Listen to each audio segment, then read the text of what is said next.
Nika Nika Nee. Today we're talking about an event that still haunts me to this day. To this very day, I still struggle to sleep like a normal person just thinking about it. When I think about it, I just feel like ending myself, to be honest. But I feel like I finally found the courage to share my story with the World Wide Web. Where today we're talking about my first ever rejection. It all goes back to when I was 8 years old and I used to still live in the land of the spaghetti, Italia. So yeah, I was like 8 years old, just doing my thing. To be honest, I was kinda lame. Wasn't really that tall at the time. Was very nerdy, just getting straight A's all the time. And ain't gonna lie, I was kinda ugly as well, which I still am to this day, but we move. Wouldn't really talk in class knowing that if my teachers told my parents, knew that 100 subs, that I was doing any talking in class, mama would just feed me straight to the lions that we have in our garden. As you know, all African people have a flippin' zoo in their garden. Common knowledge. So yeah, as I said, I was a bit nerdy. Wasn't really getting any female attention, looking like a sweet burnt potato at the time. Everything changed one afternoon of the grade 4. I don't know how it's called in America, but grade 4 in Italy, right? My best friend that used to look something like this was the funniest guy in the room. Like, he would make everyone laugh since year 1 until grade 4. He was the best guy, you know what I'm saying? But one day, he was not in for the afternoon lessons. I don't know what happened to him. I think he had explosive diarrhea or something, I don't remember. Him being the class clown and him not being there, the class was kinda, it was pretty quiet, quieter than usual. My world completely changed when my teacher, my, grammar teacher, which by the way, I fucking hated. To be fair, she did have a point because I had the worst handwriting, which I still do to this day, but you know what they say, if you have a bad handwriting, you're gonna be a doctor, so joke's on you. She could barely even mark my word because my handwriting looked like I was writing in Chinese. So to be fair, she did kind of have a point not to like me. And on that afternoon, I don't exactly remember what she said, but she made a certain comment, and me, surprisingly, because at the time I used to be a pussy, you're our tree, by the way. Something snapped and I just had an instinct, just had a funny response, them smart jokes to whatever she said. And everybody started laughing. And me seeing everybody laughing, I was like, damn. What's going on? Like, that feeling of making everybody laugh when you never did, it feels so good. It makes you feel like a new person. So, I started doing the same thing for the whole lesson, just the whole lesson making jokes left and right, and everybody kept laughing. But what really crowned me as the new class clown was when this girl, who by the way used to be my first girlfriend when I was 2 years old, but that's a story for another day. This girl told me, "I'm down with you and you're so funny. You're like the new class clown, blah blah blah blah blah." And at that point, I was ready to step up for the rest of my primary school career. I became the funniest guy for the next 2 years, making everybody laugh, and yeah, it just felt hella good, man. Kevin Hart, who, man? And I ain't gonna lie, man, during these 2 years, I started getting the feelings of love for this tall-ass girl that used to sit right next to me. Looking back, she wasn't even that good looking, but to me, she was hella thick.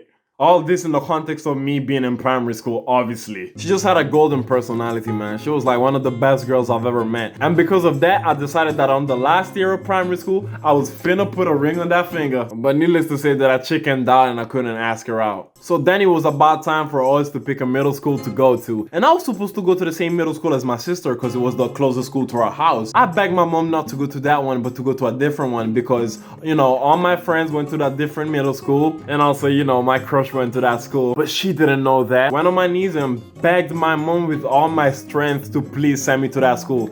She insisted that she didn't want to. It's a waste of time. I could have used my sister's old books so she could have saved money, but I was not having it. Cried for days until she finally said yes. So we finally get to middle school, and there's only a distance of 2 classes between mine and my crush's class, so we could have seen each other during break time and lunchtime. But first year, I didn't really do anything.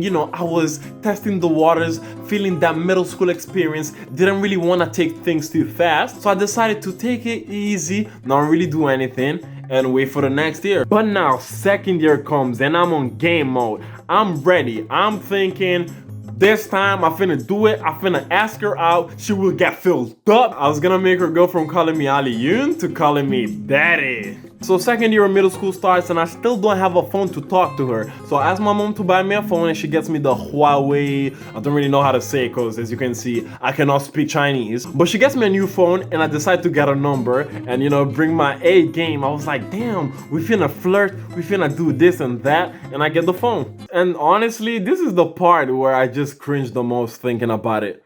I had their number, but I didn't really know what to say. But then I remembered like a joke, riddle thing that my sister told me a couple of weeks ago, and I thought, damn, if I tell her this, yo, she's gonna be all over me. So I get my phone and start texting her, and what I said, what I said was, are oranges orange because oranges are orange? Or is orange called orange because oranges are orange? She probably hated it, but she replies me with a ha ha ha ha. And me being dumb as hell, I thought, damn, I just did it. Oh my God.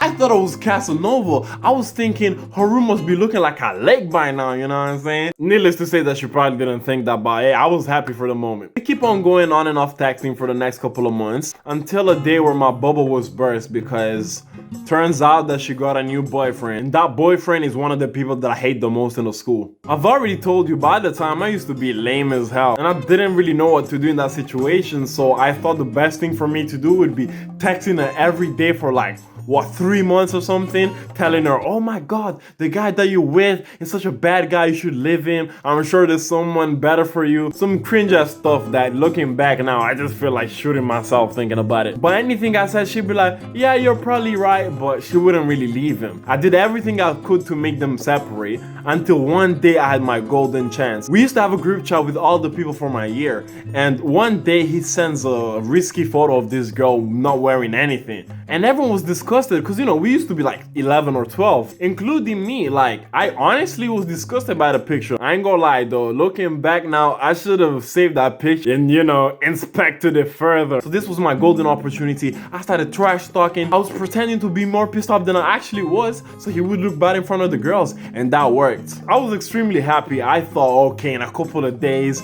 his girlfriend is gonna find out about it. She's gonna be pissed off and she's gonna break up with him. But as you can imagine, it didn't happen. I was depressed for the rest of the week because with all my effort, nothing was happening and they were still together. But surprisingly, after a couple of weeks, they actually broke up.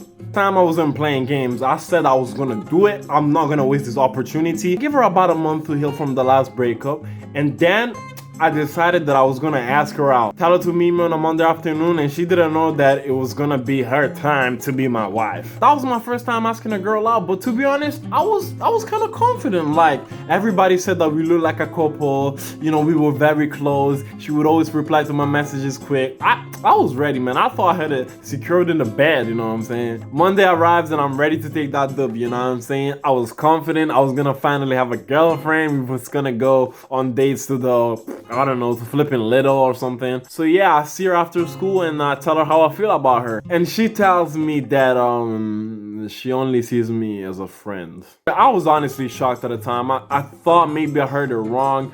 I thought that this must have been a dream, but no, she only saw me as a friend. I didn't know what to say because I was too shocked and I just went home. And for the remaining parts of the day, I just cried like a little.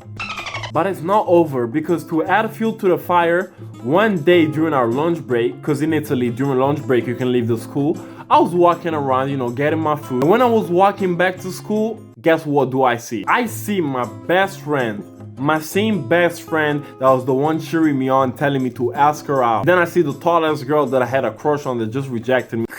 Tongue splashing, all kinds of stuff, and I was mortified. And to make matters even worse, we still had a lesson that afternoon, and I was in the same class as my friend. So when I went back to that lesson, I was crushed. I was not there, my brain wasn't working. And when my teacher started asking me questions, you could literally hear my voice crying. It was sounded like this. My eyes were all watery and everyone started looking at me and killed me inside even more. After going through such a psychological trauma, I stopped being the nice guy. I stopped caring about other people. And by the way, the friend that was getting all the girls, the friend that took my crush, was one of the, you know, cool types. I smoke, I do whatever I want. And guess what? After becoming a bad boy, I actually started getting a lot of female attention. Started dating a couple of girls, but deep inside, I was not happy. I still had my crush in my heart. I still had feelings for her, and yeah, I was not satisfied. And to this day, I'm not the same person. Like, you guys don't understand me. Like, it might have been like, what, 9 years, 8 years since that happened. I don't know, but to this day, I'm still traumatized. I still think about what the hell happened. We're on good terms, you know. We're on good terms. She doesn't know how bad it affected me, but you know, I had to move on. Yeah, that was basically the story of my first rejection. Hopefully, I won't go through such a psychological trauma in my life ever again. This could have all been avoided if I had a dad or something, but we can fix that by getting me to 100 subscribers. Hope you liked the video. If you liked it, leave a like, subscribe, and see you next time.